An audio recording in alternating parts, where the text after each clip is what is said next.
Hey, it's Jones Loflin, helping you make the best choices with your time so you can thrive. If you're not a leader or manager, can you delegate? It's a question I get asked sometimes by people who say, I'm at the bottom of the org chart. Everything flows to me. Is there ever a time I can hand off something to someone else? I think the answer is yes. In fact, the strategy is called delegating up. Not easy to do, but I think there are instances when it can work well and help you to clear your schedule or clear your plate so you can work on more important things. How do you do it? Well, I think it starts with being honest with yourself about why you want to delegate up. If it's because you don't want to think for yourself or go outside your comfort zone or solve your own problems, that's not a reason to delegate up. If this task is going to require some resources or skills that you can't secure in time to get this task or assignment done on time, I think that's a valid reason to look at delegating up.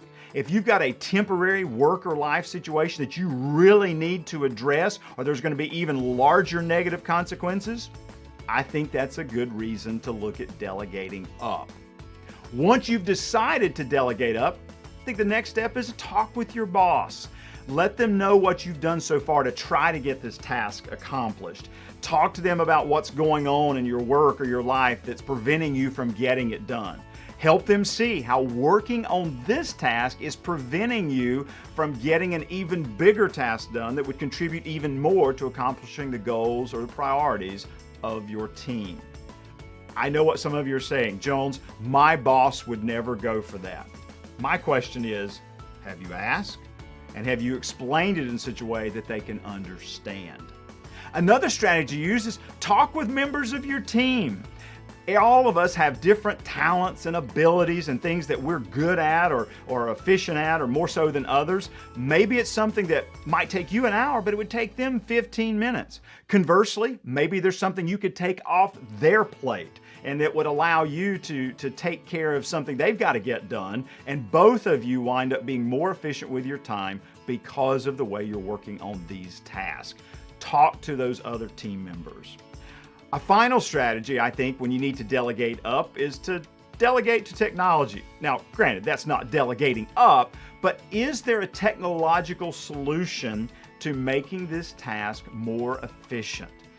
If it's a repetitive task, is there an app that could handle it? If it's related to sending out a lot of emails, are there some things you could set up, some rules or alerts or guides or templates that would make it more efficient for you to get it done? But stop relying on your own ability to get it done and look to technology to help you. So my challenge for you this week, especially as if you're at the bottom of the org chart, is don't give up on delegation. And if you're not getting some things that are really important, ask yourself, why do I want to delegate up? Talk with your boss about how it would help you get even more important things done. Look to your team members for guidance and bartering of tasks. And finally, what could technology do to help you in this situation? This is Jones Loflin. I hope it's a fantastic week for you where you get your most important things done. Thanks for spending a few minutes with me today in the Jones Zone.